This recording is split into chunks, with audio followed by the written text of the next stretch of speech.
Hi, my name is Dr. Peg Abernathy, and I'm talking to you from beautiful Marina Del Rey, California, Southern California, on this beautiful day.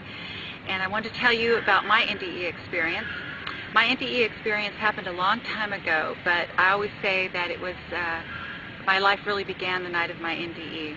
What happened was I was a performer down in Los Angeles, and I had internal bleeding and a massive cyst that had burst. And I was taken to the emergency room, and what was happening, I came from a very staunch Catholic background, and so I was lying on the gurney and I was trying to fight this thought of death that was coming over me. I was lying there, I was praying every prayer I could possibly think of, and I thought, no, I went into this self-survival mode, and I thought, oh, I've got to fight this, I've got to fight this. I was very, very young when it happened. I was in my early 20s. And then again, the thought of death passed through my mind again, and I'm thinking, wait, I'm not dying, am I? I mean, this cannot be happening. I'm young, I'm invincible, I just began my life, right? And then there was another point, and I call it a threshold, where I went, okay, yeah, this is really happening. I think I'm really dying here. And it's very interesting because I went from this mindset of fighting and fighting and fighting to survive to this, it was like I crossed the threshold into acceptance. And once I accepted what was inevitable, and by then, of course, the bells in the hospital emergency room were going off, people started running around. And but I remember smiling, and my smile was my last physical memory of this earth. And I remember a loud roaring sound, a buzzing sound, bells going off, and this kind of a sinking in within to myself. At that point, I was in the most beautiful, peaceful, what I call a subsistence of existence. I wasn't there, I wasn't here, I didn't know anything except this amazing peace. There was no pain. At that moment, I found myself at the top of the hospital room. And I was floating there, and I remember my face was upward, and I also remember consciously thinking, the body is back there. I kept referring to it as the body's down there, it's down there. But I also knew I did not want to look at my body. I didn't want to acknowledge it, and I certainly didn't want to get back in it because it was extremely painful. So at that point, I began to float upwards, and I began floating over what they call negative treetops. I call negative treetops. When you take a photograph and you have a negative, it's got that kind of different look about it, like a negative.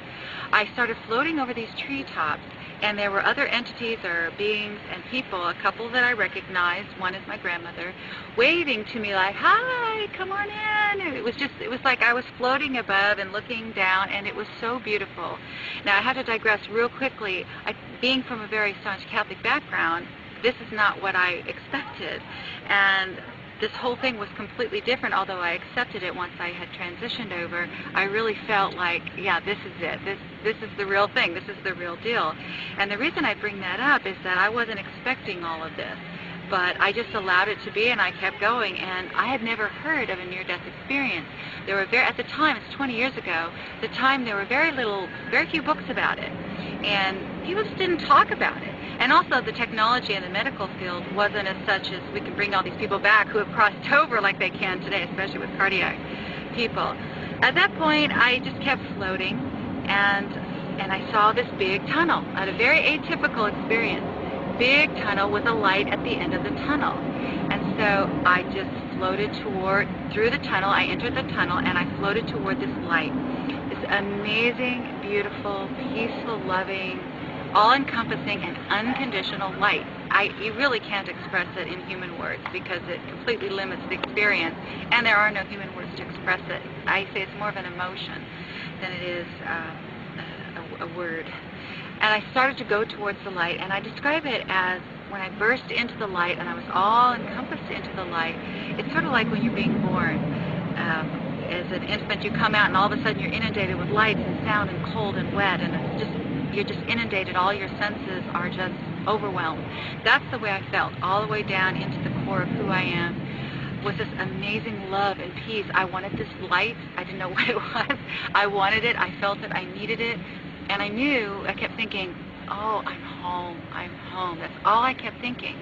At that point, I remember looking or having the sensation to move over and look over there, and I started seeing my life pass by, my infancy, my childhood, and I felt good about it. I'm watching myself, oh, I remember that, and all these different things, which now I know they call it a life review. I had never heard of a life review. I didn't know anything about any of this, so this was all new to me.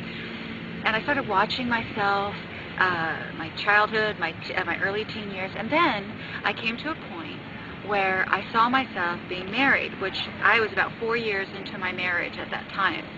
And I remember seeing my husband as I'm walking down the aisle with my father, and I see my husband there peeking around the people looking at me. And at that moment I stopped and I went, uh-oh, and I knew I had to go back. And I'm like, what? No, but there was this yearning and this something that I knew that I wasn't done with Pete yet, my husband. We weren't finished, and I had to go back. And at that point, I heard a voice say to me, "Not now, my daughter," which I remember thinking at the time, going, who was that? And I was thinking, is that God?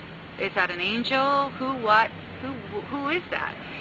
And also, the relationship that I had with my own personal God at the time wasn't like that. It wasn't formal like, you know, a Hollywood movie, not now, my daughter, but that's kind of the way it felt. It was like a sensation of formality, but anyway, and I knew that I had to go back. And of course, at that, I always tell this joke, and my husband always says, oh yeah, blame it on me that you had to come back. I said, it's all your fault. But in essence, I also believe that, you know, we come back for a reason. And anyway, I knew I had to come back. At that point, I felt myself being whooshed backwards, almost like being sucked backwards, back through the light, back into the tunnel, really, really quickly. This happened very quickly. Back out over the negative treetops, and just floating back as fast as I could go. At that point, then I remember the sensation of being back in my body with a thud, and I remember the sensation of my body being cold and very confining and almost like, you know, bound, like I was bound. At that point, I took a real deep breath, and I guess that's when I was back in the real world.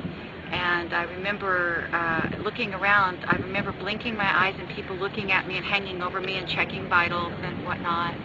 And at that point I thought, okay, I'm back, and I'm not done yet.